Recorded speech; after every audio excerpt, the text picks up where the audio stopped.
Gracias, bienvenidos a todos y todas.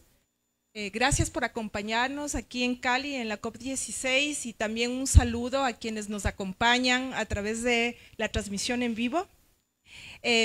Para nosotros, para la Unión Europea, para la Agencia Sueca de Desarrollo Internacional y para la UICN, es un enorme placer tenerles aquí en este evento que hemos organizado para reconocer la labor de las personas defensoras ambientales en América Latina y que se titula Perspectivas Europa-América Latina sobre mecanismos de protección de las personas defensoras ambientales. Este evento se organiza en el marco de la implementación del programa Grandes Bosques de Mesoamérica y del proyecto Voces.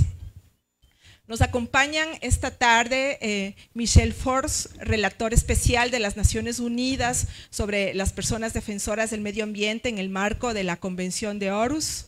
Ignacio Rocagnolo, oficial de Derechos Humanos de la Oficina del Alto Comisionado de Naciones Unidas para los Derechos Humanos. Don Ramiro Batzin, vicepresidente de la UICN y consejero indígena de la UICN, que forma parte y representa al consorcio Defiende Mesoamérica, compuesto por las organizaciones SOXIL, la Universidad Ibero Puebla y la organización Oro Verde en Alemania. Seguro, ya mismo nos acompaña Liliana Jaugeri del Comité Nacional de UICN en los Países Bajos, que está un poco tarde. Doña Florina López, de la Red de Mujeres por la Biodiversidad de América Latina y el Caribe, y el doctor Gustavo Alanis, del Centro Mexicano de Derecho Ambiental, CEN. Para empezar este evento, vamos a darle la palabra a doña Karin Mettel, consejera y jefa de cooperación regional en América Latina de la Embajada Suecia en Colombia. Adelante, Karin.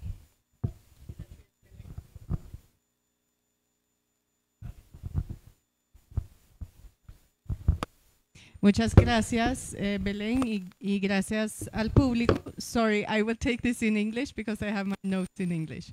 So thank you very much for inviting Sweden to this important conversation on how to better protect human rights defenders and environmental defenders. The timing of this event could not be better, and the timing is urgent.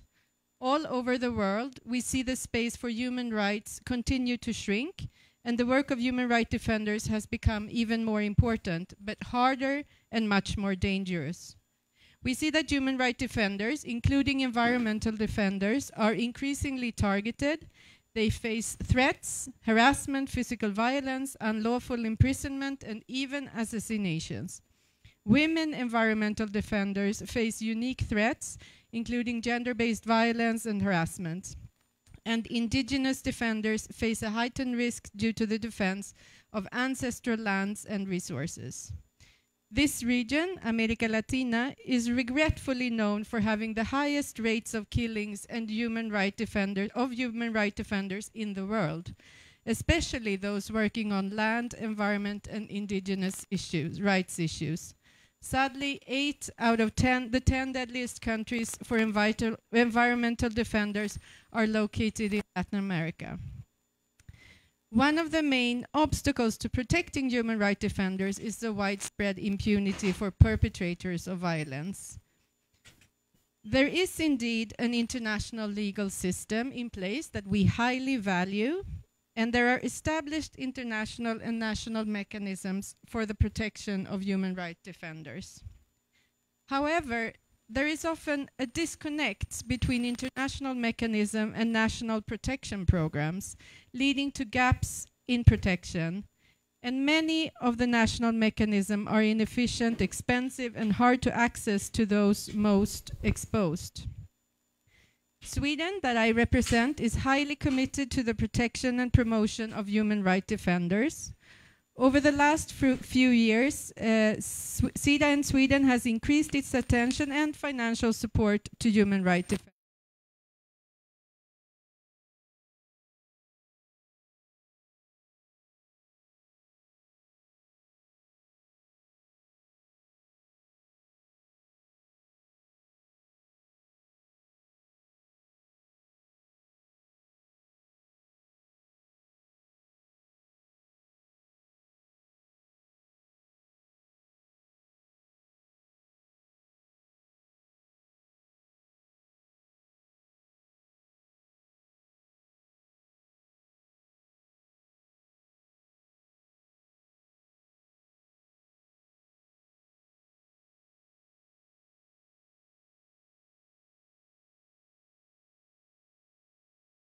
is responsible for the component ensuring protection for the environmental defenders from Selva Maya in Mexico to Darien in Panama.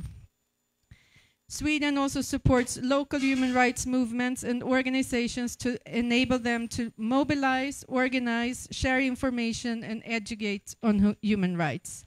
We support local actors to enable them to express freely online and offline, but also to empower them to document human rights abuses and to perform advocacy at national level, as well as towards international actors, with the aim to further strengthen the normative human rights system that we have and continuously need to guard. Although we have several protection mechanisms, we must not settle. The mechanisms need to be strengthened. They need to be implemented at national level. They need to better address the needs amongst human rights defenders, not least the environmental defenders. And we also need to see stronger international collaboration, especially with international frameworks. We, as donors, must not lose sight of the importance of human rights defenders' work and their need for protection. We need to maintain our long-term commitment and financial support to our partners who are doing crucial work in this area.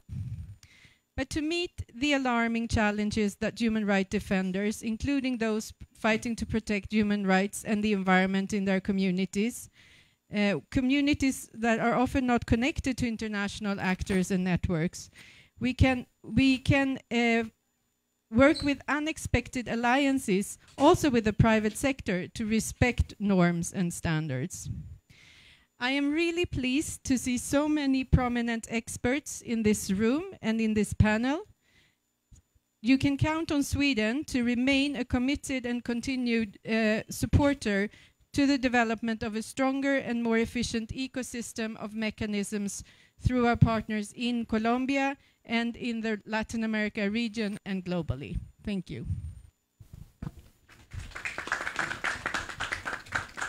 Muchas gracias, Karin. Queremos pedirles disculpas, tenemos un problema de en la interpretación que está fuera de nuestro alcance, pero sabemos que ya están resolviendo estos problemas en este minuto, así que en un ratito va a volver el servicio. Para continuar, doy la palabra o doy el paso al embajador François Roudy, embajador de la Unión Europea en El Salvador y el SICA, quien nos dirigirá unas palabras de bienvenida al evento a través de un video que ha grabado para el efecto. Me llamo François Roudy, soy el embajador de la Unión Europea en El Salvador y ante el Sistema de Integración Centroamericano. Me complace mucho darles la bienvenida al pabellón de la Unión Europea. Y me complace aún más auspiciar este evento.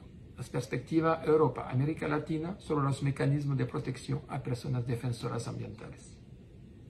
Hoy vivimos en un mundo impactado por los efectos del cambio climático y la pérdida de biodiversidad. Y nos encontramos en una situación paradójica. Aquellos que se movilizan para proteger sus comunidades y recursos naturales son los que deben enfrentar persecución y represión. Eso genera aún más tensión en las tierras y comunidades que defienden. Hay una reducción significativa de espacio cívico en la esfera socioambiental y eso tiene repercusión directa en la promoción de estrategias efectivas de conservación y uso sostenible de la biodiversidad. Por ello, como comunidad internacional, hemos buscado que la labor de las personas defensoras del medio ambiente sea incluida y garantizada en diferentes instrumentos del ordenamiento jurídico internacional de los derechos humanos.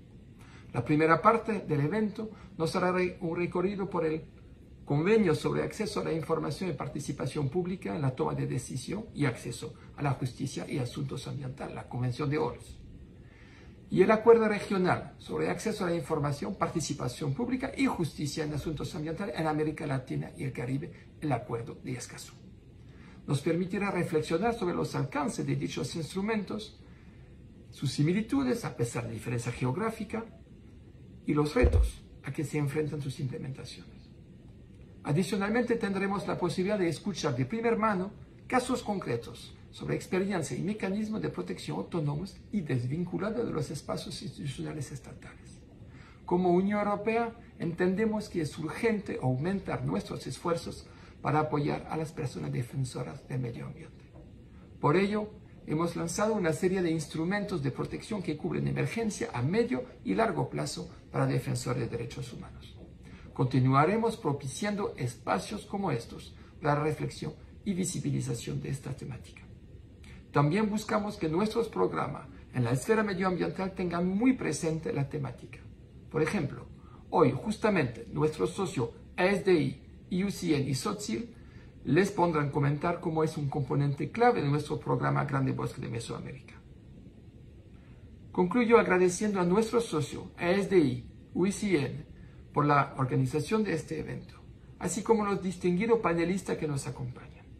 Les deseo una provechosa jornada y les reitero, cuenten con la Unión Europea como un aliado. Muchas gracias. Muchas gracias por el mensaje del embajador Rudy. Ahora iniciamos el panel con la intervención del señor Michel Forst, relator especial de las Naciones Unidas sobre los defensores del medio ambiente en el marco de la Convención de Aarhus. Bienvenido, Michel. Muchas gracias. Thank you very much. I'm speaking in English, sorry. I can understand Spanish, but I can't speak Spanish. So briefly, I will explain why and how this mechanism has been created. For those who don't know the Aarhus Convention, that's an international instrument which has been ratified by 46 states, including the EU, which means that all EU institutions are also bound by this convention. That's a legally binding instrument, which means that all states have an obligation to respect and to fulfill all the obligations of this convention. And Article 3.8 of this convention explains that parties have an obligation to protect human rights defenders when they operate in the framework of this convention. And because states saw that in many countries the number of attacks against environmental defenders were increasing, to create what they called a rapid response mechanism to respond immediately to the need expressed by defenders to be protected by the UN. So they created this mechanism in 2021 and have been appointed in 2022 to be the first rapporteur under this convention to protect environmental defenders. So my role is to respond immediately when I receive allegations coming from communities, from defenders, from small farmers that come to my mandate saying we are facing attacks, threats, penalization from our governments. So mostly the attacks come from governments, but in many cases those attacks are coming also from companies. And that's why I'm also trying to understand better what I could do with this mandate.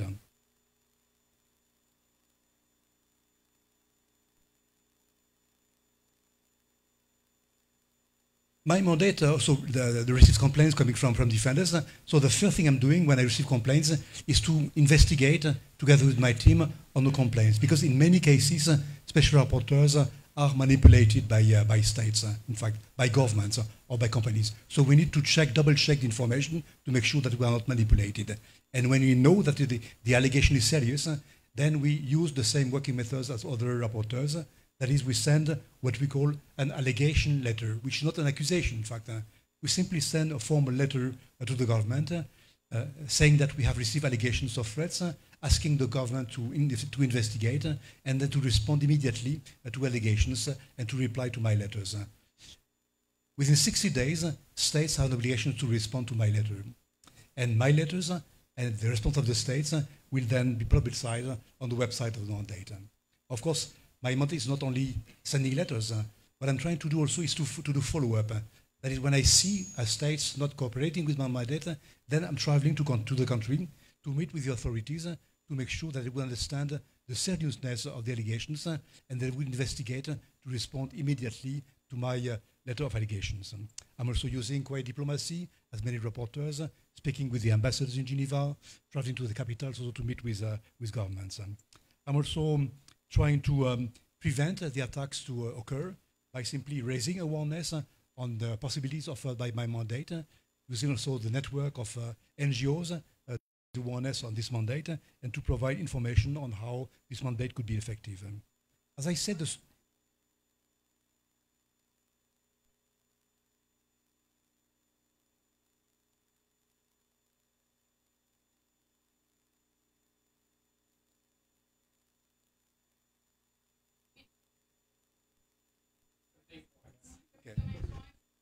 So you want to summarize my first?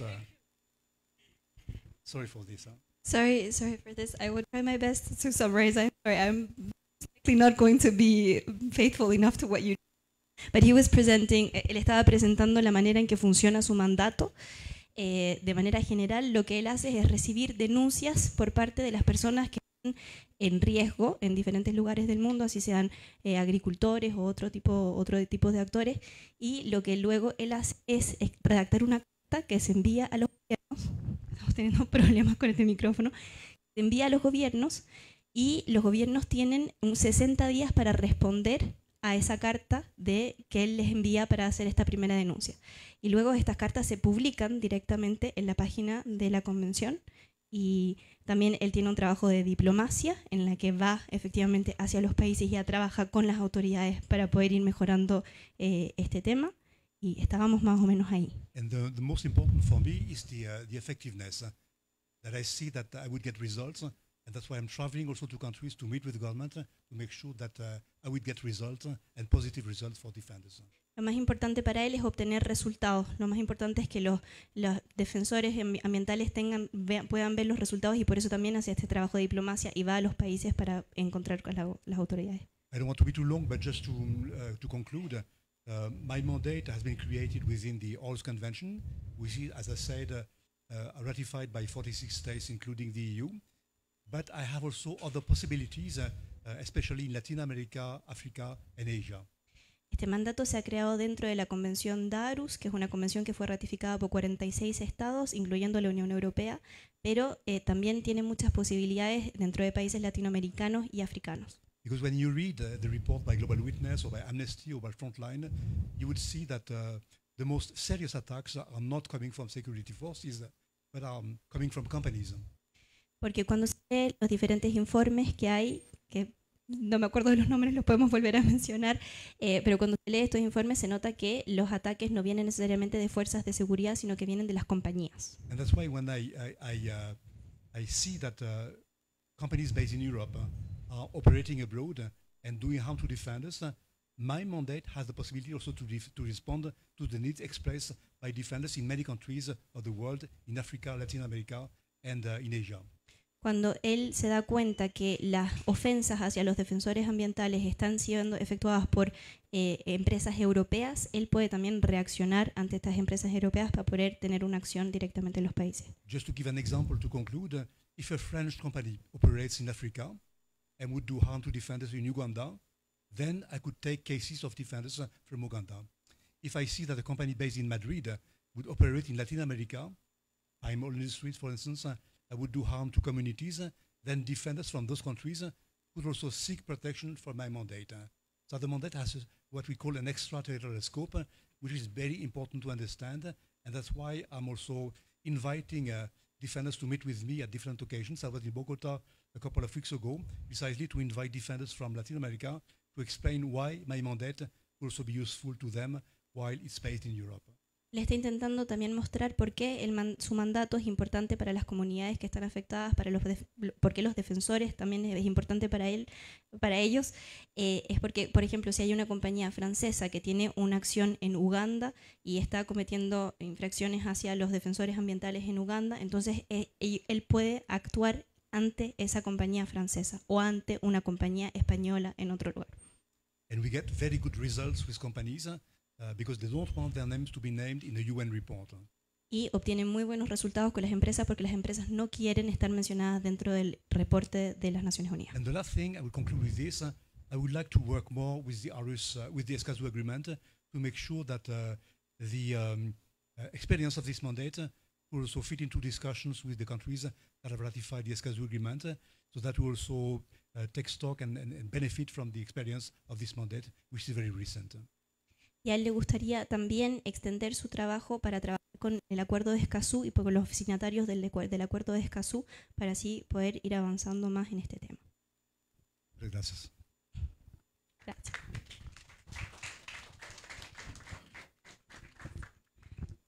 Muchas gracias, Michelle. Muchas gracias por su paciencia y sobre todo a nuestra excelente intérprete. Muchas gracias. Bueno, ahora le vamos a dar la palabra a Ignacio Rocagnolo, colega comprometido con la defensa de los derechos de las personas defensoras ambientales de la Oficina del Alto Comisionado de Naciones Unidas para los Derechos Humanos. Adelante, Ignacio. Muchas gracias, Belén. Un gusto estar acá. Gracias por la invitación en nombre de ONU Derechos Humanos a los y las copanelistas. Y el primer mensaje con el tema que nos convoca es un profundo reconocimiento y respeto a las personas defensoras de derechos humanos ambientales. Muchas de esas personas están acá ahora. Y nuestro reconocimiento y respeto por la labor invaluable que realizan en la defensa del medio ambiente, de los derechos humanos, de los territorios. A pesar que en muchos contextos... Sí. Solo quiero preguntar si alguien... Does anybody need the translation to English? Yes. Sorry. Okay. Entonces, para hacer realidad, realizan esta labor invaluable a pesar del contexto de riesgo al que se enfrentan en muchas ocasiones.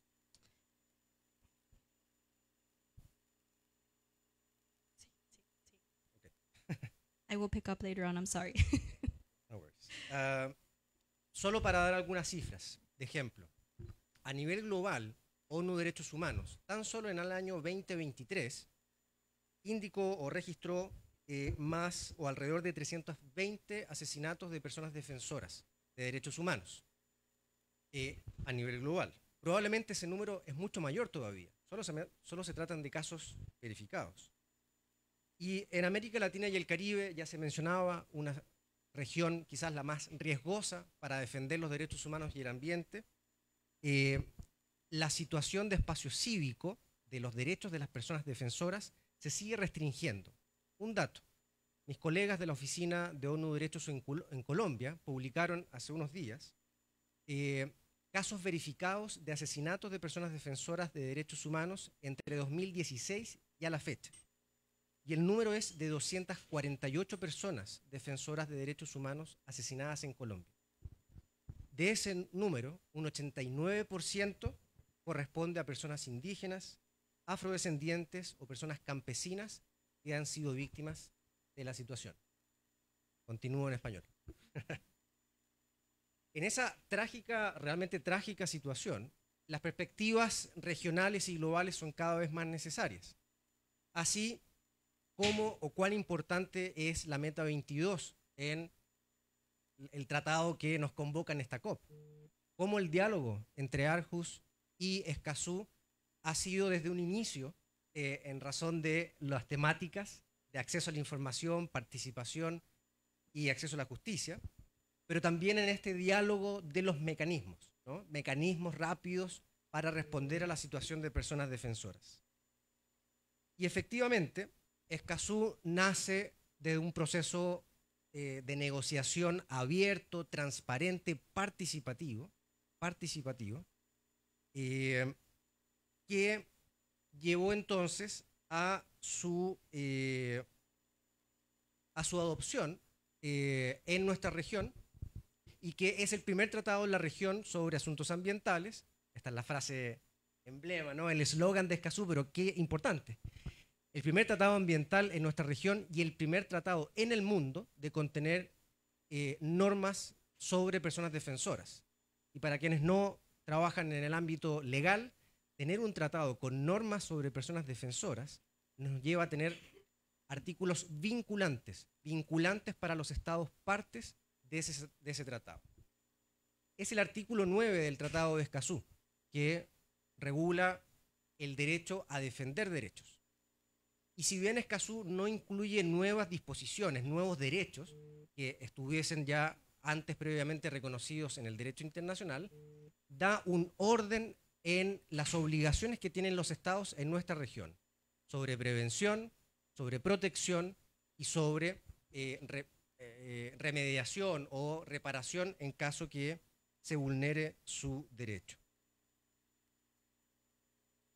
En ese marco, ONU Derechos Humanos, y con el grandísimo apoyo de la cooperación de Suecia, tiene una estrategia regional para poder cooperar, colaborar con todos los actores en la implementación del Acuerdo de Escazú.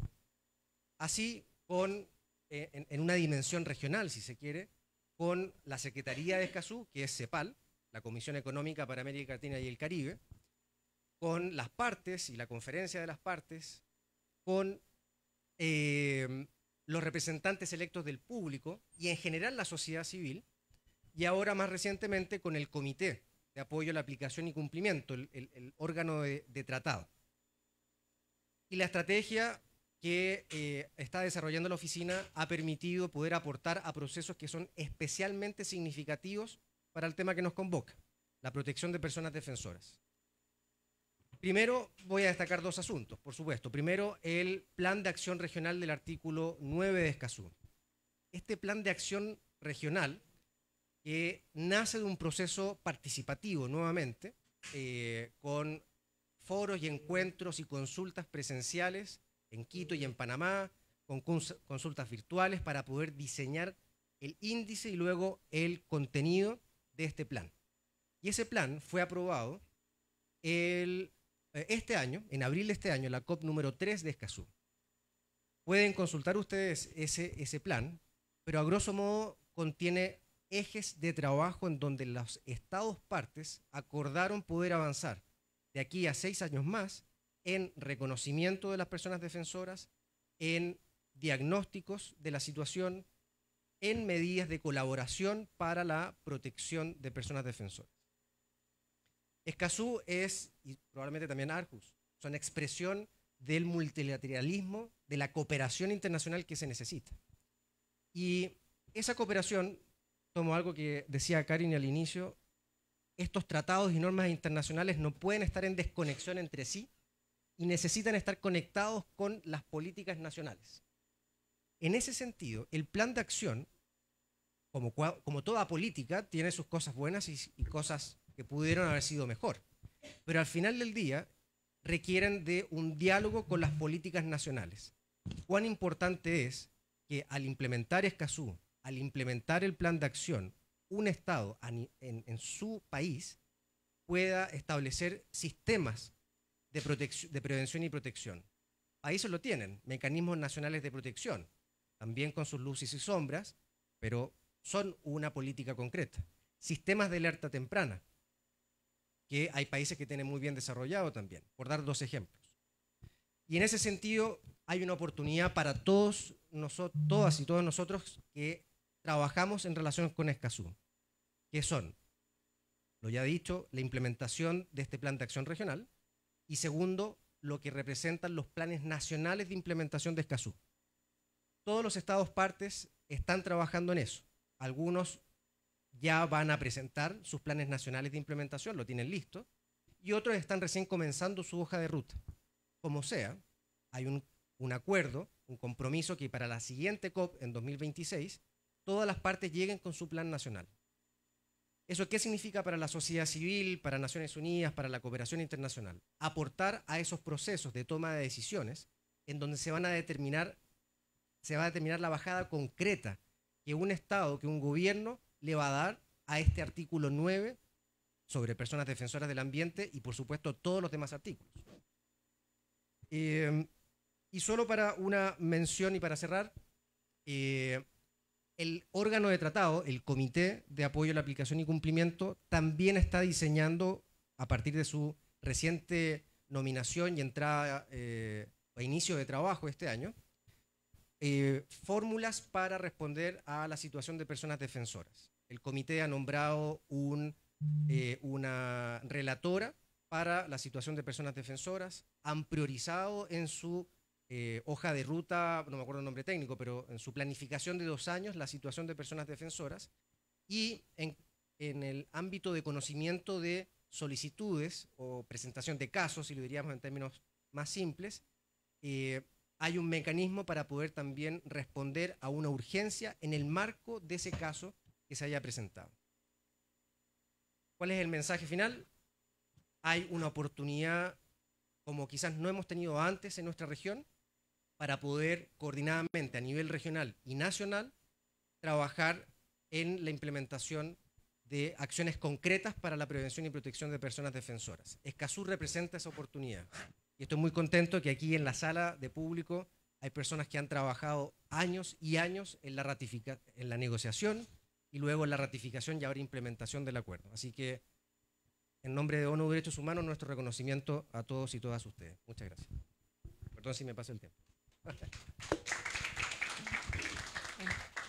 Doble aplauso porque tenemos otra vez la interpretación.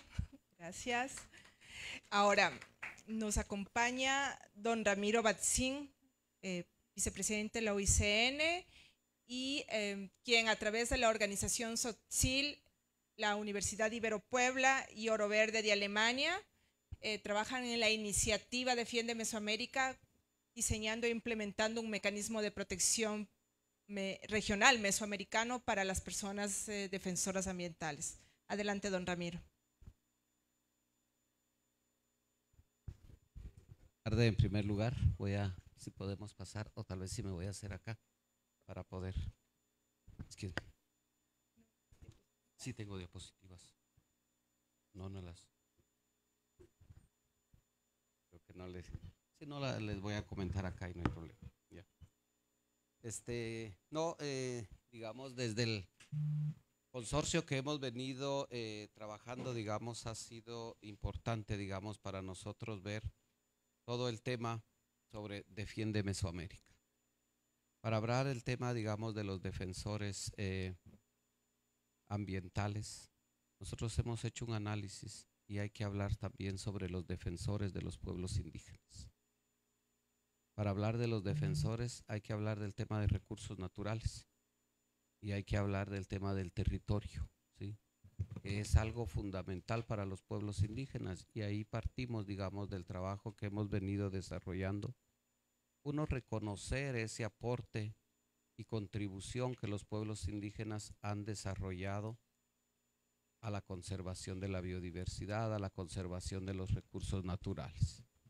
Si partimos del reconocimiento de estos aportes, vamos a encontrar también que hoy por hoy estamos enfrentando, ¿sí?, serias dificultades. Ya lo decía el relator, ya lo decían los que me antecedían.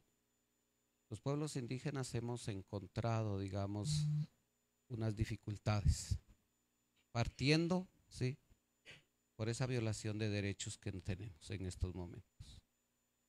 Y estando parados acá hoy en el convenio sobre biodiversidad, digamos, también venimos a plantear que dentro de la meta 22 está el tema de los defensores ambientales.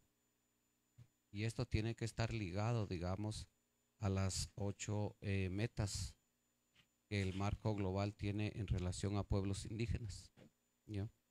Está ligada a la meta 3, que es el tema de territorios, prácticamente.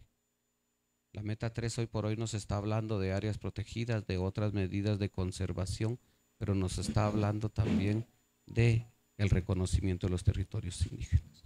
Y ahí es donde encontramos esa violación. No existe un reconocimiento de los derechos de los pueblos indígenas en su justa dimensión por parte de los estados. Ya se decía, las empresas están llegando y están haciendo exploración y explotación en nuestros territorios. No se está desarrollando un proceso de respeto del consentimiento libre, previo e informado, ¿ya? Y eso es atentar contra los derechos.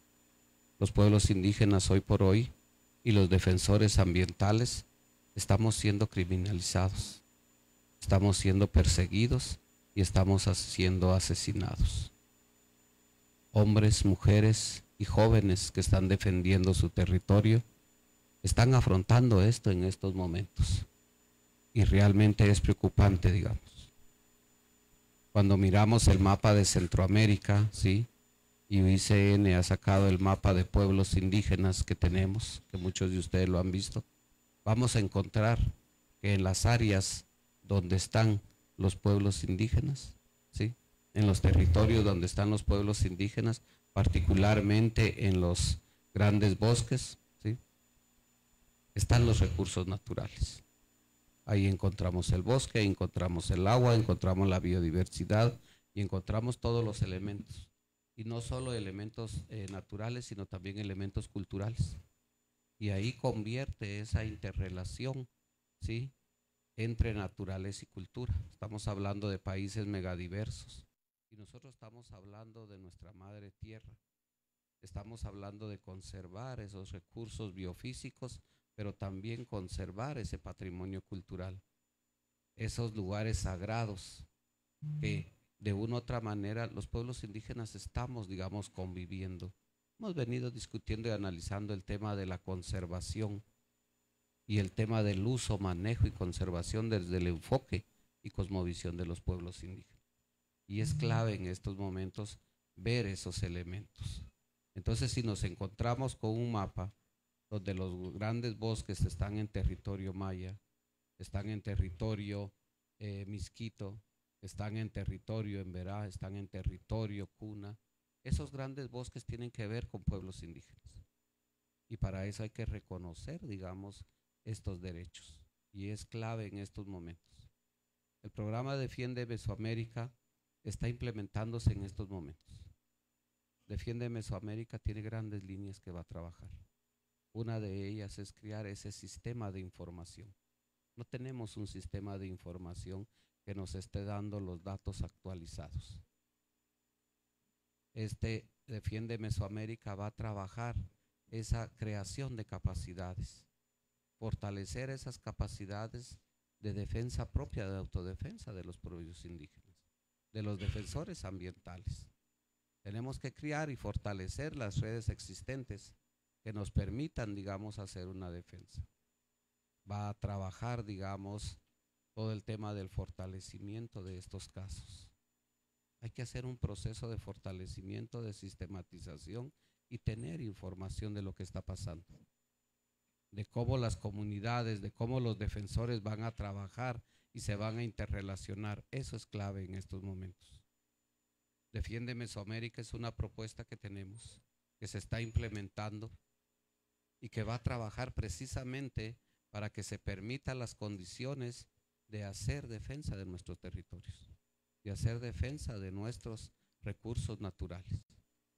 Y por otro lado, también esa defensa tiene que generar ese modelo de vida, ¿ya? Si estamos amenazados, si estamos siendo criminalizados, nuestro modelo de vida no se está desarrollando como debería de ser.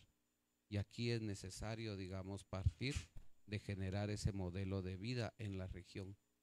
Y ese modelo de vida para los pueblos indígenas y los defensores tiene que ver con conservación de la naturaleza, tiene que ver con sus derechos, tiene que ver con la gobernanza, esos sistemas tradicionales que tenemos, esas formas de organización propia indígena, de hombres, de mujeres que vienen conservando. Es importante, digamos, cómo fortalecer todo este trabajo y hacer ese traslado intergeneracional a los jóvenes. Ese es un elemento clave. Y es por hoy que Defiende Mesoamérica está trabajando en estas líneas, y realmente agradecer a todo el esfuerzo que se ha desarrollado con las contrapartes y los cooperantes que hoy por hoy nos están apoyando también, porque esto va a ser un avance en el tema de los defensores ambientales, particularmente en el tema de los defensores de pueblos indígenas. Matías Chivé, gracias.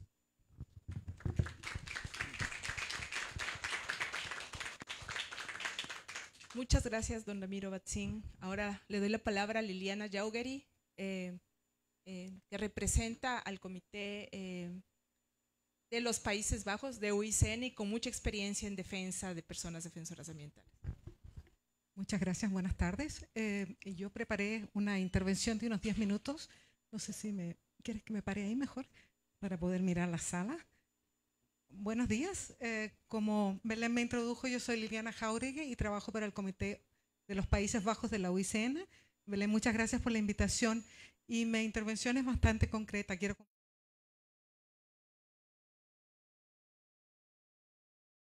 para trabajar en la protección de las comunidades y los defensores ambientales.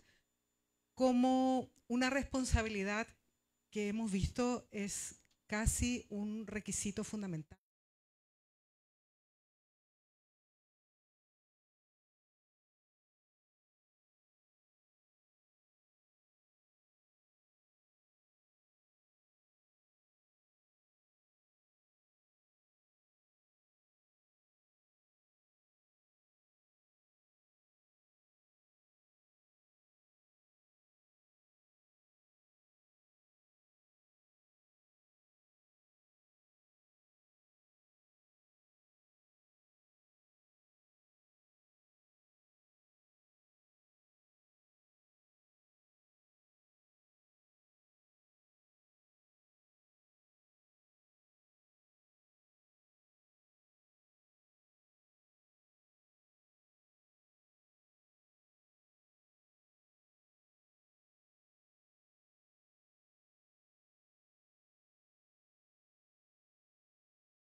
Orientadas a aumentar la capacidad de los colectivos, no tan solo de los individuos, para transformar el equilibrio de poder que hay en los paisajes en los que estamos trabajando.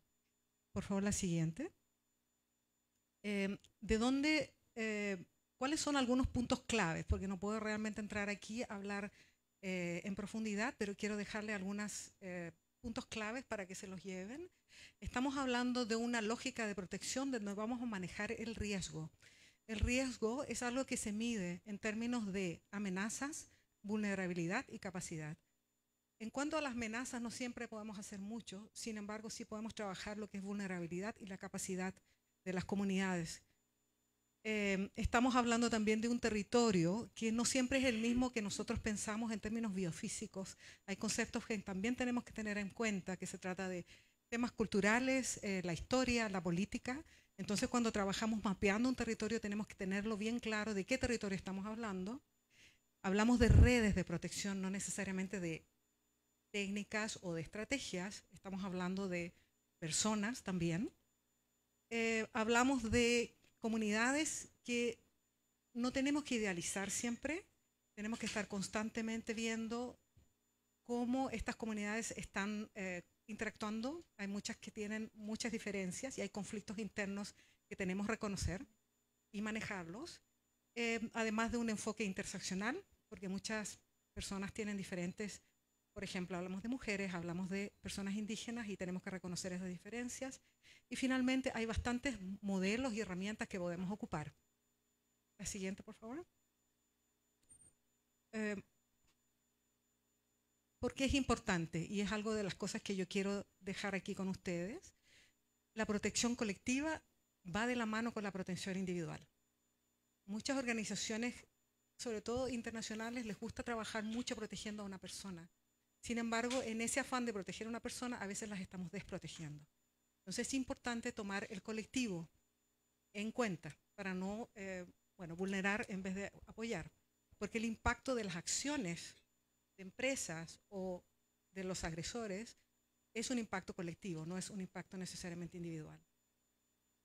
A la vez, estos mecanismos ofrecen oportunidades de abordar las causas estructurales que están debajo de estas amenazas. Y finalmente, el fortalecimiento también, como todo es colectivo, también lo tomamos en cuenta como algo comunitario. Y como un aspecto comunitario también tiene diferentes cosas que tenemos que tomar en cuenta. La siguiente diapositiva. Algunas dimensiones relevantes de la protección colectiva es que tiene un mecanismo que tiene que ver con el espacio, el territorio, y a la vez con las redes. Y en estas dos dimensiones son en las que tenemos que trabajar. Y las herramientas se enfocan en estas dos diferentes dimensiones. Cómo hacemos una protección territorial y cómo mapeamos el territorio y lo protegemos. A la vez, cuáles son nuestro espacio social y de redes a nivel nacional e internacional. Siguiente, por favor. Y ahora voy a enfocar brevemente a una experiencia que nosotros hemos ido construyendo. Quiero nuevamente reforzar que estos proyectos no son necesariamente de defensores, son proyectos que tienen que ver con las amenazas de la deforestación, con mapeo de pérdida de especies. O sea, son proyectos que están enfocados a veces con otros objetivos y estas líneas de trabajo las construimos como los fundamentos necesarios para facilitar a nuestros socios locales.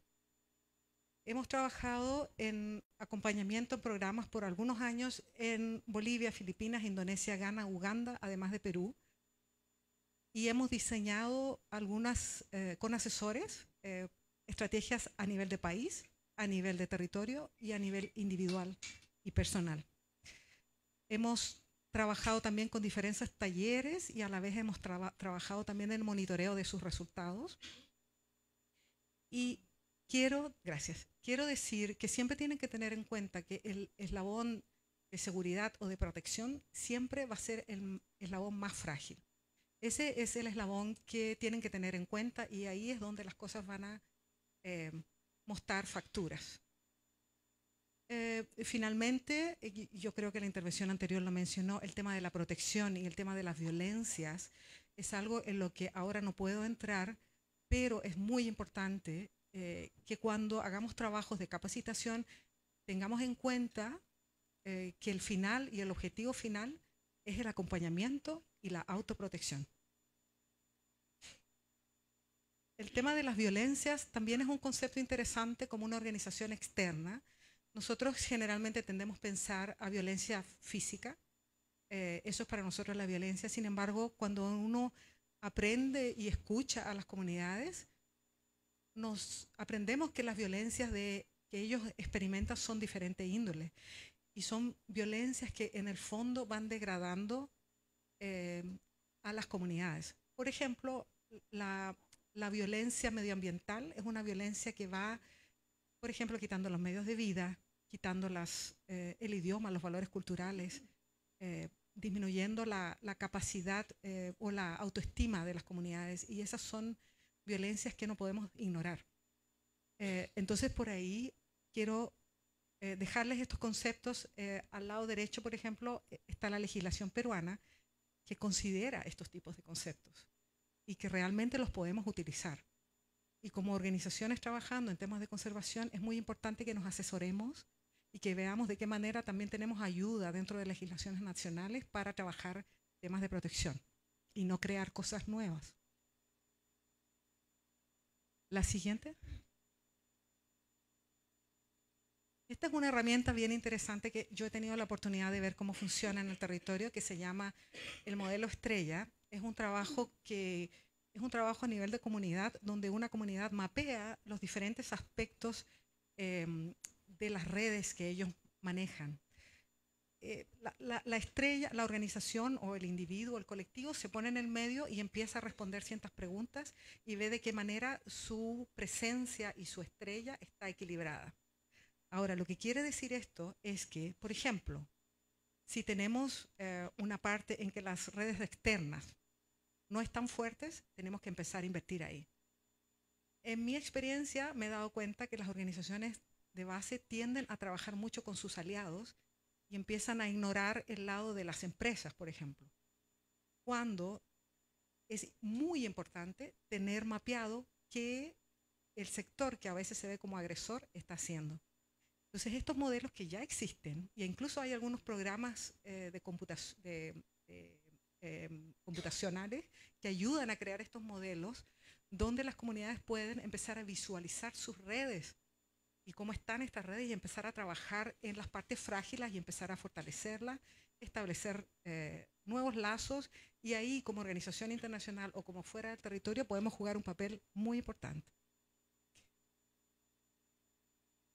Me doy cuenta que estoy pasando muy rápido, pero estoy con muchas ganas de compartirles lo que he aprendido, entonces a lo mejor estoy yendo muy rápido.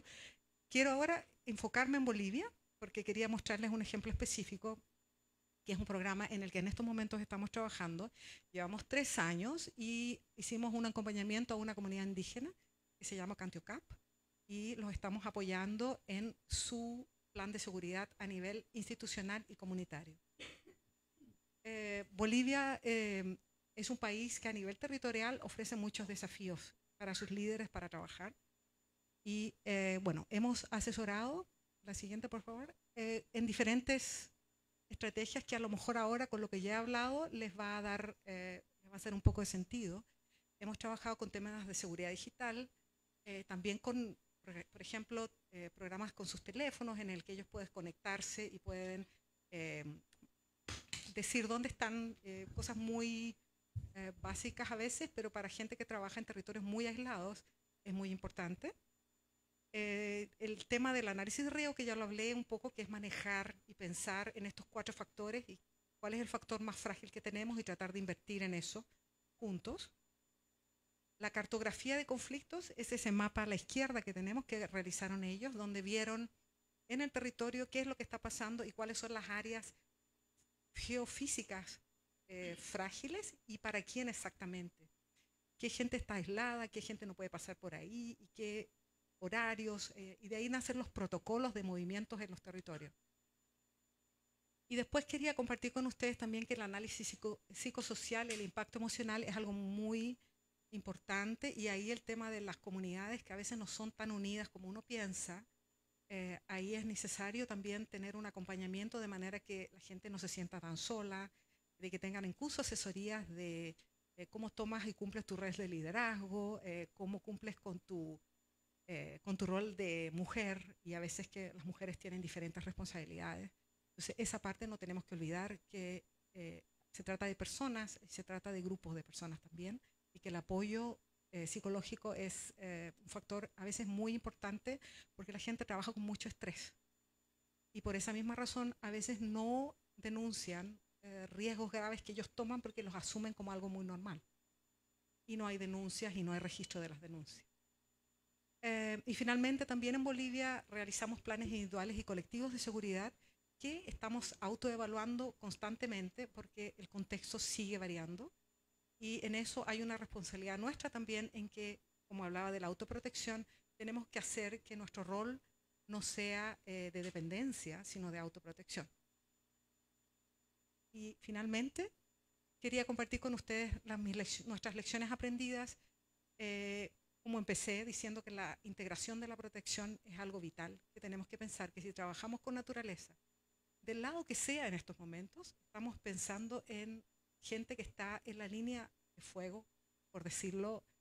Los conflictos son bastante graves en esta región, sobre todo estamos en un país en estos momentos donde el año pasado hubo 70 asesinatos que están relacionados con este tipo de conflictos.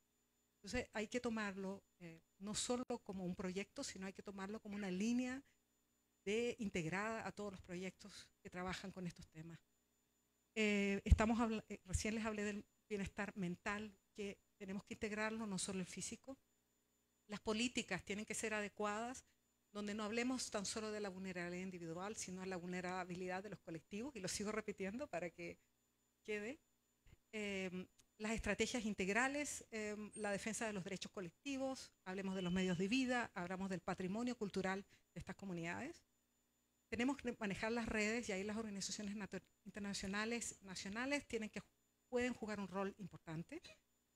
El tema del reconocimiento de incidentes, yo escuché que había que trabajar en bases de datos, eso es muy importante. En estos momentos los incidentes están muy malmente registrados por esta casi costumbre que existe por ignorar los incidentes. Ya se toman como que es lo más normal del mundo, cuando no deberíamos pensar así. Y finalmente, el acompañamiento de las organizaciones trabajando en estos temas es continuo. Tenemos que revisar, tenemos que ver el contexto y tenemos que escuchar cuáles son las nuevas necesidades que las comunidades están expresando. Y con esto, no me demoré más de 10 minutos y ojalá haya sido de todos útil, y bueno, estoy aquí para cualquier pregunta. Muchas gracias. Muchas gracias, Liliana. Siempre esperar valió la pena. Ok, ahora vamos a continuar con don Gustavo Alanis. Dirige el Centro Mexicano de Derecho Ambiental y llevan adelante una muy importante iniciativa de informe sobre la situación de las personas defensoras ambientales en México. Adelante, don Gustavo, si quieres.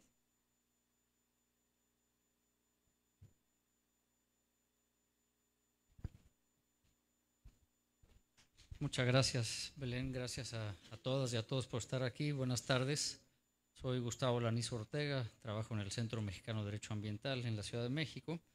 Y platicarles que desde el año 2014 venimos elaborando en México un informe sobre la situación de los defensores ambientales, quienes defienden tierra y territorio. El informe está aquí, sí existe, ¿no? Presencialmente. También está virtual, por supuesto, pero platicarles que este esfuerzo que hemos venido haciendo durante los últimos 10 años en nuestro país, pues es sorprendente los datos, los números, los porcentajes que les voy a comentar en este momento, ¿no? En el año 2023 se contabilizaron 123 eventos de agresiones en contra de defensores ambientales, y esto lo que hace con este número es que el año 2023 es el segundo año donde se documentaron más eventos de agresión en contra de personas y de comunidades defensoras de los derechos humanos ambientales. Y en consecuencia es el segundo año más violento para la defensa del patrimonio natural en México, reitero, desde el año 2014, fecha en la que se publicó nuestro primer informe. En el año 2022, nada más para tener un comparativo, tuvimos 197. Las agresiones más comunes que encontramos son amenazas con 33 casos, intimidación con 28, agresiones físicas 26 casos, criminalización 21, agresiones letales, desgraciadamente, con 20 casos, y hostigamiento con 19 sucesos, y también tenemos la difamación con 18. Si comparamos los asesinatos de los últimos años, en el 2020 fueron 24, en el 2021 25, en el 2020 18 y 15 en el 2019. Entonces, si sumamos todos estos números, esto quiere decir que en la administración federal que acaba de terminar en México hace 15 días, fueron asesinados 102 defensores ambientales en nuestro país, lo cual desde nuestro muy particular punto de vista es algo que es inaceptable, es algo que es insostenible. El 57% de las agresiones son en contra de pueblos indígenas y comunidades equiparables. Los estados más violentos con ataques letales son Michoacán con 7, seguido de Guerrero con 6, Oaxaca y el Estado de México con 2 cada uno, y los estados de Hidalgo, Sonora y Jalisco con un asesinato en cada uno de estos estados. Las víctimas son integrantes de una comunidad en 64% de los casos, de organizaciones de la sociedad civil en 13% de los casos, ejidatarios con 8.13% de los eventos, comuneros el 5.7%, la academia con 4.6%, estudiantes también 4.6%, abogados 2.43% y periodistas el 1.62% de los casos. Si nos vamos a los sectores donde hay mayor riesgo de agresión, el primer lugar es en la minería, con 30 casos, vías generales de comunicación con 18, y está el sector forestal con 13 casos. Por supuesto, también decir que hay agresiones que están relacionadas con la defensa de la biodiversidad, temas que están relacionados con el agua y temas que están relacionados con la parte energética. ¿Quiénes son los agentes perpetradores? Se podrían preguntar ustedes. Principalmente el Estado. Estamos hablando de policías estatales, municipales, fiscalías estatales, la Secretaría de la Defensa Nacional, la Secretaría de Marina y la Guardia Nacional. Ellos tuvieron participación en 61 eventos de agresión, de los 123 que les comenté al principio. Después está la delincuencia organizada con 37 casos, y 19 de ellos tienen que ver con el sector privado. Un dato adicional que se documentó en la metodología que se utilizó para el informe 2023, para elaborar este informe, es que durante este año se registraron 1.317 personas afectadas de manera indirecta por los eventos de agresión. ¿Qué quiere decir esto? La esposa, el esposo, los hijos, los compañeros de trabajo o algunos otros familiares que directa o indirectamente se ven afectados, obviamente, por una situación de esta naturaleza.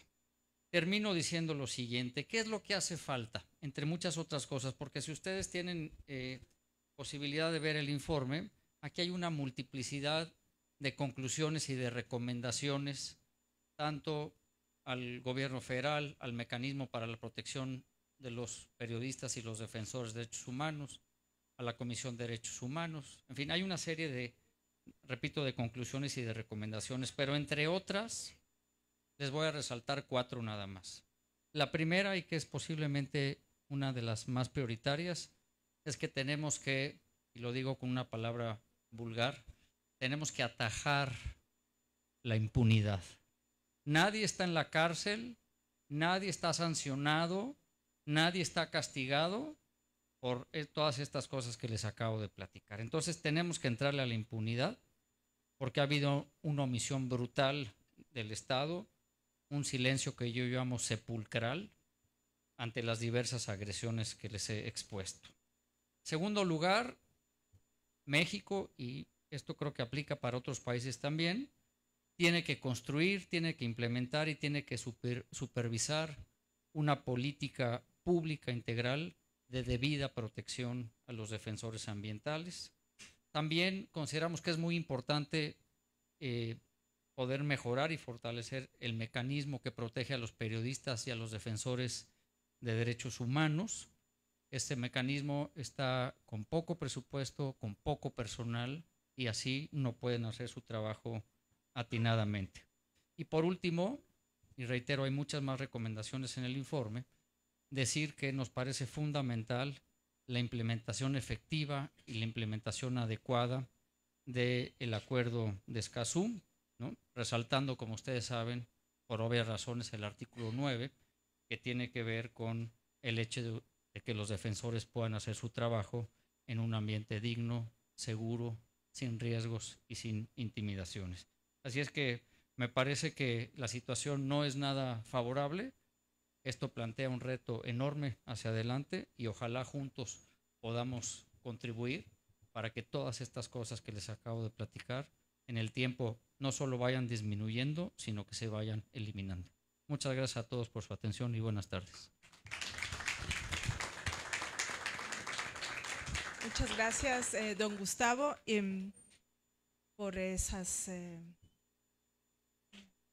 por compartirnos esas cifras que son alarmantes, pero que son importantes para poder visibilizar la situación de las personas defensoras en México.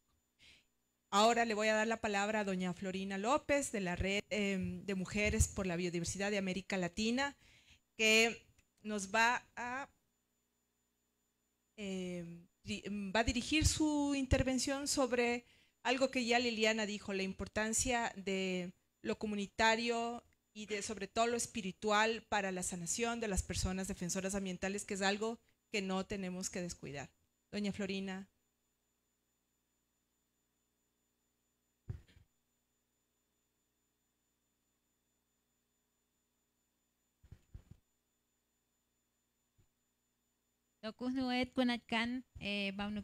Muy buenas tardes. Primero que nada, saludar aquí al panel presente y a todas las hermanas y hermanos y a los que están presentes, a las instituciones, justamente escuchando pues estas cifras alarmantes que hay sobre la violencia y contra la mujer, sobre todo cuando vamos los datos que no están desagregados, pero que sería importante tenerlo en cuenta. Bueno, yo soy Florina López del pueblo Cuna. En este caso quisiéramos también como mujeres indígenas, sobre todo desde nuestros espacios comunitarios, territoriales, hacer propuestas, presentar alternativas y escuchar sobre todo esta información que se ha dado sobre los mecanismos que existen, los acuerdos internacionales, el reconocimiento de los derechos de los pueblos indígenas que han avanzado, pero que sin embargo en la realidad sentimos que muchas veces han retrocedido en la aplicación, en la implementación de estos acuerdos justamente. Uno pasa por recursos, porque justamente cuando uno quiere dar la información a la comunidad de toda esta gama de mecanismos que existen, de estos convenios que existen, donde uno puede ir a presentar sus denuncias prácticamente para los pueblos indígenas y sobre todo las mujeres indígenas, es imposible, porque cuesta tener un abogado, cuesta pagar un abogado para poder presentar estas denuncias, y sobre todo cuando vamos a esta parte psicológica, el autoestima de la mujer, sobre todo, pues es una gran dificultad y es un gran desafío para nosotras las mujeres. Y hablar justamente de toda esta realidad a nivel de América Latina, sobre todo cuando se sabe que en el sur, sobre todo en México, en Honduras, donde ha ocurrido y sigue ocurriendo asesinatos en general, pero sobre todo si nos preguntáramos y si se viera los datos de cuántas mujeres indígenas son las que han perdido su vida justamente en esa defensa de los recursos, de la tierra, del territorio, de nuestras propias vidas. Entonces, ahí veríamos en realidad hasta dónde estas cifras de verdad que son alarmantes. Y en ese sentido, también yo creo que dentro de estos mecanismos hay que reconocer justamente los conocimientos indígenas, sobre todo de las mujeres.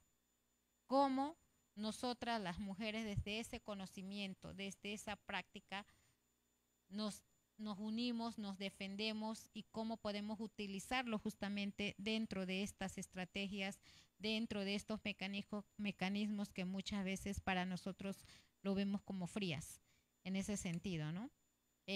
Hace unos meses atrás, a lo que refería Belén, tuvimos un encuentro en Guatemala de mujeres indígenas, 20 mujeres indígenas que en un momento dado nos unimos para hablar justamente de este tema.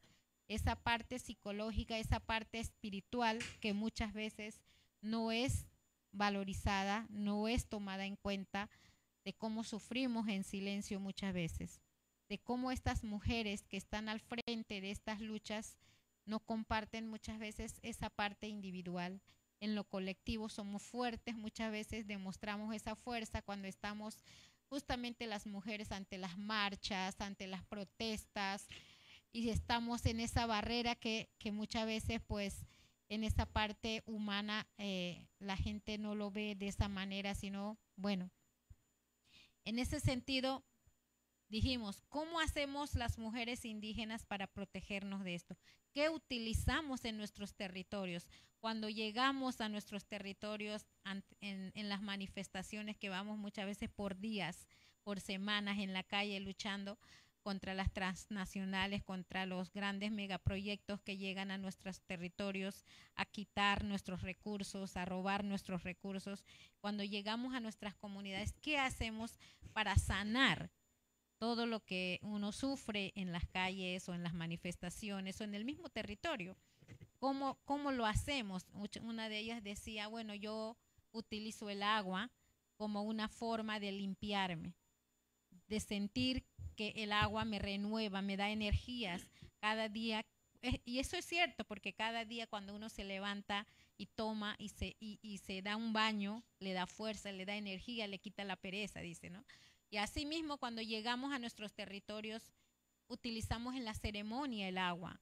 Otras dicen, yo utilizo las semillas. Por ejemplo, en mi territorio, para nosotros el cacao es una semilla sagrada. Es la que nos limpia, nos defiende, nos da fuerzas. Entonces, para poder salir a luchar, y otro de las cuestiones que utilizamos es el achiote, que nos ponemos en el rostro, para que nos dé esa fuerza. Como decía mi papá, cuando vas a esas reuniones cuando vas a dialogar con las personas que sabes que tienes que estar fuerte, nunca vayas con el rostro en blanco, pálida, sino ponte el achiote porque es la que te va a defender, te va a dar la fuerza, te va a dar energía. Yo sé que en el territorio en Verá, por ejemplo, en el donde Omaira utiliza lo que ella tiene puesta en su cuerpo, el jagua, porque le da fuerza, la defiende contra las malas energías, las malas vibras. Y eso es lo que utilizamos, nuestras ceremonias, nuestros conocimientos tradicionales y en tantos otros pueblos, y en Guatemala lo decíamos. ¿Cómo hacemos justamente para que nos den esa energía, hablar entre nosotras, conversar, cómo cuando llegas a tu territorio, cómo está tu familia, cómo están tus hijos? Y esa es la parte que muchas veces no está contemplado en los proyectos.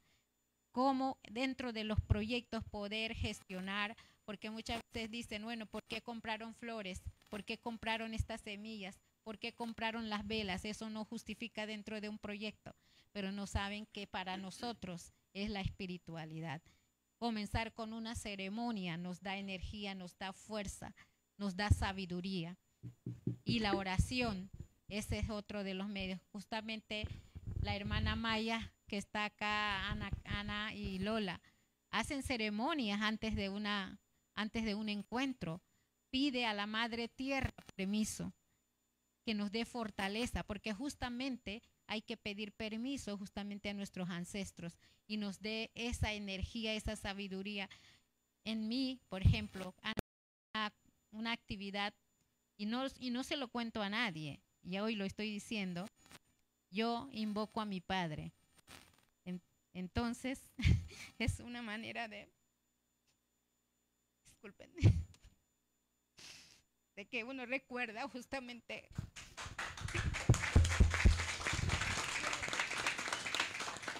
es que uno es muy sensible ante esto porque uno recuerda a todas estas mujeres que han dado la vida y que en un momento dado han recibido justamente de sus padres, de sus abuelos, de sus abuelas, como que le han delegado justamente esa lucha.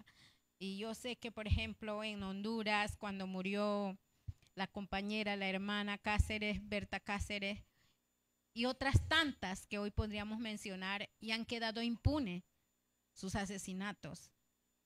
Y yo recordaba también en una época en que las hermanas Noves, cuando salieron a la calle, muchas fueron apresadas, embarazadas. Hubo denuncias y nadie le dio seguimiento. Y ellas no pudieron hacerlo porque les faltó recursos económicos para hacerlo. Porque llegar, como le digo en principio, llegar a hacer denuncias cuesta. Recursos humanos, movilización, alimentación, pagar a los abogados. Entonces yo creo que son esas cuestiones que dentro de estos acuerdos que se han implementado y que muchas veces los estados les falta voluntad para incluirlo en las políticas públicas, cómo reconocer justamente ese valor de las mujeres indígenas. Yo creo que siempre hay una cifra que repetimos una y otra vez, ¿no? El 80% de la biodiversidad que existe en el mundo está en los territorios indígenas, una gran realidad. ¿Y quiénes lo defendemos? Pues los pueblos indígenas. Y ahí están las mujeres indígenas. Y hoy día las jóvenes y los jóvenes indígenas están perdiendo sus vidas. Y justamente en Colombia, en Brasil, cuando de pronto amanecemos, ha habido asesinatos. ¿Y quiénes le han dado seguimiento a eso? Y yo creo que ahí es donde está el espacio que nosotros en los territorios creamos, esa espiritualidad que nos fortalece y nos conecta con la Madre Tierra. Y olvidamos muchas veces de eso, de ese gran valor, la espiritualidad. Entonces todo lo vemos de una manera en cifras, en cuestiones que en realidad yo creo que es la parte fundamental para poder seguir adelante y justamente para desarrollar y ejecutar estos proyectos que tenemos en mano, de que en un momento dado tenemos que unirnos como pueblos indígenas y como no indígenas, porque estamos por una sola lucha, defender este mundo y dejarle a nuestras futuras y presentes generaciones, a la humanidad, esta gran biodiversidad. Así que seguimos defendiendo con nuestras vidas, seguimos defendiendo, pero sobre todo no olvidar nunca la espiritualidad, que es la parte que nos conecta justamente con la Madre Tierra. Gracias.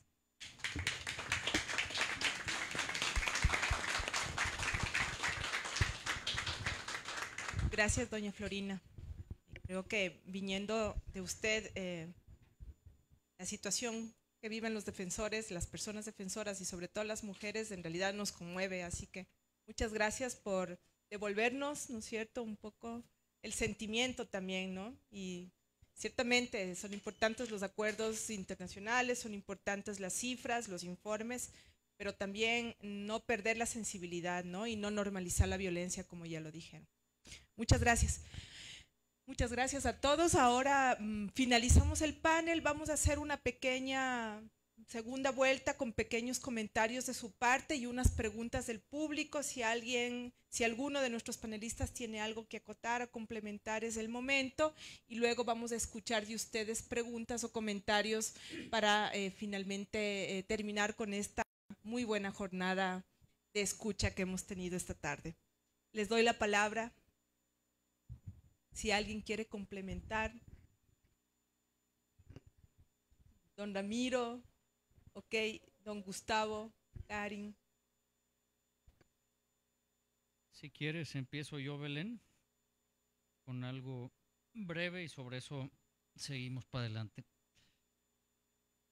Una de las cosas que platicaba yo ahora con el señor Frost era que ¿por qué no habíamos podido encontrar un mecanismo en el contexto global para poder frenar todo este tipo de incidentes que acabamos de narrar varios de nosotros, ¿no? O sea, ¿por qué no hemos encontrado una herramienta? ¿Por qué no tenemos un castigo? ¿Por qué no tenemos algo que nos permita asegurar que este tipo de situaciones no solo se reduzcan, sino que en el tiempo se eliminen, ¿no? Y la verdad a mí me genera muchísima frustración cuando publicamos un reporte como este, porque al final estamos viendo que hay un aumento en los incidentes de agresiones en contra de los defensores ambientales, de la tierra y del territorio. Entonces, una de las primeras provocaciones que yo quiero poner sobre la mesa en estos días, en estas 2 semanas, es que pudiéramos ir avanzando o pensando colectivamente en cómo encontrar esa respuesta que nos permita ir avanzando en ese sentido que yo estoy comentando. Si nosotros vemos el marco legal internacional, pues tenemos mucho de dónde agarrarnos, ¿no? Ahí está lo que ha hecho la Asamblea General de Naciones Unidas, ¿no? Ahí está lo que ha hecho la Corte Interamericana de Derechos Humanos, está también lo de la Corte Interamericana, ahora tenemos Escazú. O sea, tenemos una serie de herramientas legales a nivel internacional y en algunos países también a nivel nacional. Y sin embargo no logramos, ¿no?, avanzar para que esto, en lugar de que siga escalando, vaya a la baja.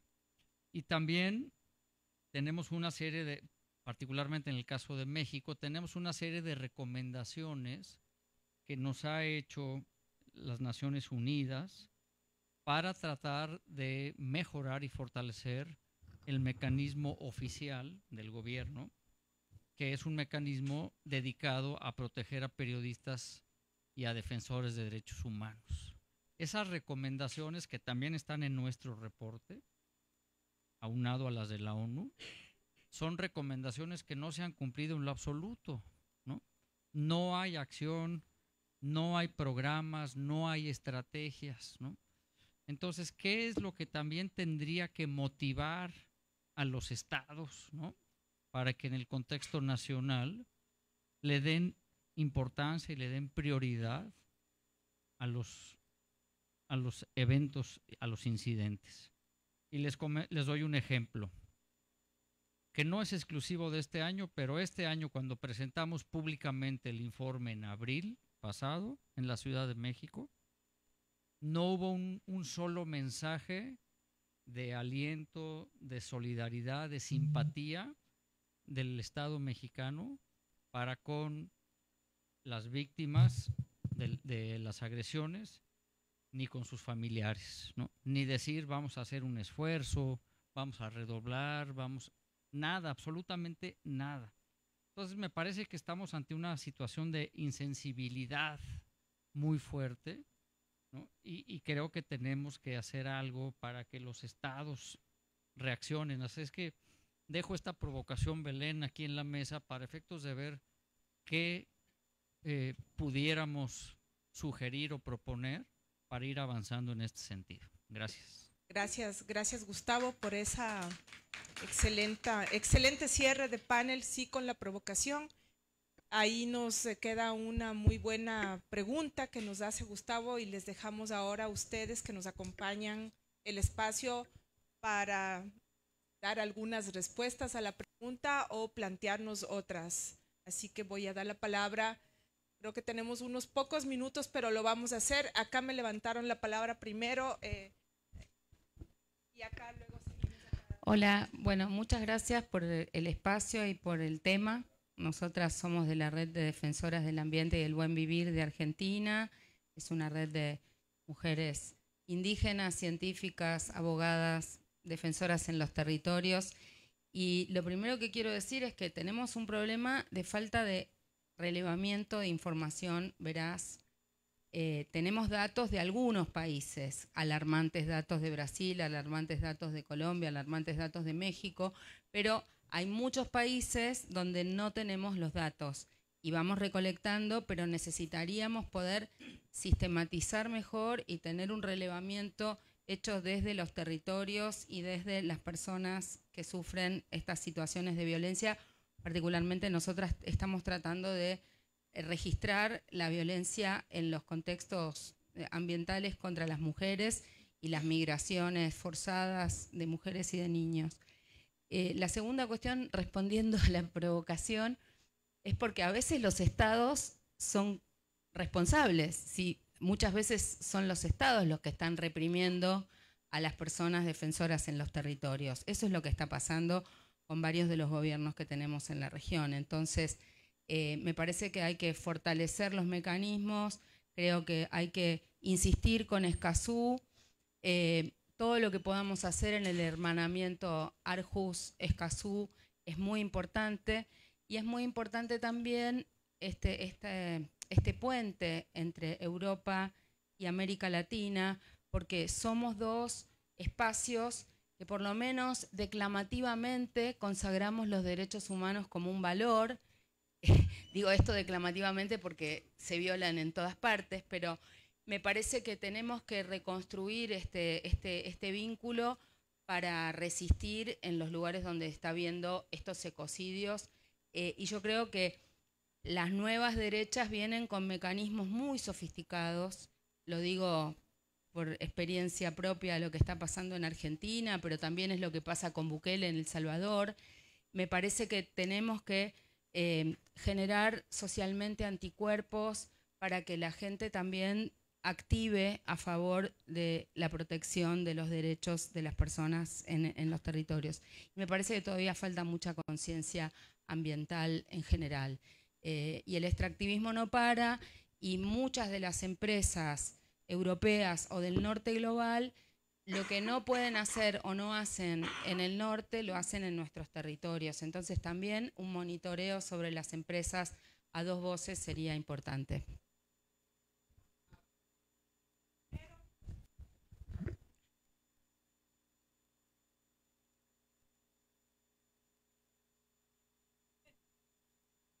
Huachacu, Comam, Cochuch, Comasanel, buenas tardes a todos. Primero, bueno, tengo para él, pero empezar con usted. Usted había dicho que hay muchas herramientas, pero otra vez volvemos a lo que dijo la hermana, no tenemos los recursos. Después, a apoyar lo que dijo el hermano Ramiro, es que nosotros he estado escuchando derechos de los defensores de la naturaleza, pero para nosotros los pueblos indígenas no es defender la naturaleza, sino es un estilo de vida. And my question for you is that you mentioned that we can file complaints against, transnational companies. But you said against European ones, but my question is, can I do it? Like, it doesn't matter which country it shouldn't be specifically from Europe. So. Gracias. Les voy a dejar esas preguntas para cerrar, ¿ya? Y le voy a dar la palabra al hermano.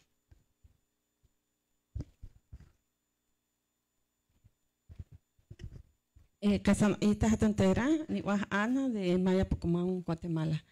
Ana Pérez es mi nombre, soy Maya Hablante Pocomán y vengo en representación de la Red de Mujeres Indígenas y Biodiversidad. Y haciendo un poquito la reflexión, sí estoy de acuerdo acá con el compañero que dijo de que a pesar de que hay bastantes instrumentos internacionales que van a favor de los defensores, estos no se cumplen. Ahora, ¿por qué lo digo? Porque yo he vivido en carne propia que es la criminalización. Yo llevo la defensa de un territorio en mi comunidad, de Maya Hablante Pocomán, y llevamos 23 años de lucha contra una empresa. Y lo digo porque a veces pues también era ponente, era hablar, pero ahora a mí me ha tocado estar en el otro lado. Ahora pues en una asamblea me han elegido como presidenta de mi comunidad y por supuesto mis compañeros son hombres, soy la única mujer y el empresario me ha criminalizado mucho hasta el punto de pues mandarme medios de comunicación como que soy aquí, soy allá. Entonces realmente nosotros como mujeres indígenas como que sufrimos la doble o triple discriminación, pero lo veo desde la violencia ambiental también como mujeres indígenas y defensores. También formo parte del Acuerdo de Escazú en Guatemala, porque estamos ahí en la defensa de ver cómo nosotros podemos, de parte de la REMIT, ¿verdad? Cómo podemos abrir esos espacios. También estoy en una mesa de gobernación que estamos viendo el tema de los defensores indígenas, pero realmente vemos de que, por ejemplo, antes de venirnos, asesinaron a un hermano indígena. Entonces se necesita más que instrumentos, porque cuando yo hace como 2 meses fui a Washington, cabalmente para defensores y defensoras, porque fuimos 50 personas indígenas del mundo que fuimos a contar nuestra historia, qué es lo que está pasando a nivel mundial. Y cuando íbamos a las instituciones que nos iban a dar esa seguridad, resulta ser que teníamos que hacer otros papeleos. Y entonces todo esto a nosotros, al menos en lo personal, todos los colegas, hermanos indígenas de la Junta Directiva decíamos, no, mejor veamos otros mecanismos para defendernos nosotros mismos, porque de aquí que denunciemos ya mañana vamos a estar asesinados. Entonces realmente la realidad es otra. La realidad realmente la digo porque la he vivido en carne propia ahora, que ahora estoy defendiendo los territorios. Eso quería argumentar. Gracias. Nos vamos a tener que quedar porque van a necesitar el lugar para otro evento. Les agradecemos mucho. Hay alguien que quería hacer una última intervención para cerrar, discúlpenme. Y vamos a tener la lista de participantes de esta jornada. Les vamos a mandar la sistematización virtual que ustedes vieron, ¿no es cierto? Y vamos a seguir conectados porque ese es el rol también de UICN, de la cooperación sueca y de la Unión Europea, conectarnos a todos para seguir trabajando por las personas defensoras ambientales. Sí, voy a abusar, y buenas tardes a todas y todos, bienvenidos. Voy a abusar mi rol de anfitrión aquí en el pabellón de la Unión Europea. Me presento, Alberto Menghini, soy jefe de cooperación de la Unión Europea aquí en Colombia. Y quería mencionar un par de cosas. En primer lugar, pues que como lo mencionaba la compañera de Argentina, creo que haya muy pocas cosas en América Latina y en el Caribe que tengan como una dimensión regional como la violencia contra los defensores de derechos humanos, los defensores y las defensoras, por supuesto. Es una cosa muy triste, pero es una de las pocas cosas que une a este continente. Por eso que mucho de lo que hemos venido hablando hoy, quiero recordar que viene apoyado por un programa regional de la Unión Europea, lo mencionaba el embajador Roudier, que se llama Los 5 Grandes Bosques de Mesoamérica, del cual yo tengo el orgullo de tener un poco la paternidad, porque antes trabajaba en Centroamérica. Y pues esa es precisamente la razón por la cual como Unión Europea nos dimos la tarea de hacerlo con un programa regional, porque sentimos que es fundamental fortalecer no solamente el rol a nivel nacional, sino que también fortalecer las cadenas que unen todas ustedes que nos acompañan hoy, fortalecer estas cadenas internacionales. Entonces, un tema eso que quería resaltar. Aquí, hacer un poco de propaganda en Colombia. Llevamos ya varios años con una campaña que la Unión Europea impulsa junto a los Estados miembros europeos aquí en Colombia, que se llama Defendamos la Vida, numeral Defendamos la Vida, y lo que estamos viendo es que a través de esta campaña lo que hacemos es poner la visibilidad, el apoyo político, la presencia de los países europeos cuando haya situaciones de amenazas respecto a defensoras y defensores. A veces es frustrante, no siempre lastimosamente este apoyo resulta, pero bueno, seguimos con el compromiso. Un ultimísimo comentario y agradeciendo muchísimo lo que nos han compartido los distinguidos panelistas hoy. Se ha hablado de empresas, se ha hablado de Estado. Otro elemento que lastimosamente es muy característico de muchos países de América Latina y seguramente lo es en Colombia, es que hay otro actor que es todavía más difícil de controlar, que son los grupos armados y los grupos criminales. Muchas veces, seguramente es el caso aquí en Colombia, vemos que las amenazas son más fuertes, donde más fuerte es la presencia del conflicto de los grupos armados y de los grupos criminales. Entonces creo que eso nos hace un llamado a hacer red y a trabajar todos juntos, porque la amenaza aquí es más fuerte que en otros lugares. Y gracias por estar con nosotros hoy. Muchas gracias de parte de la Unión Europea, de ASDI y de la UICN por acompañarnos esta tarde. Muchas gracias a ustedes. Gracias a todas y todos.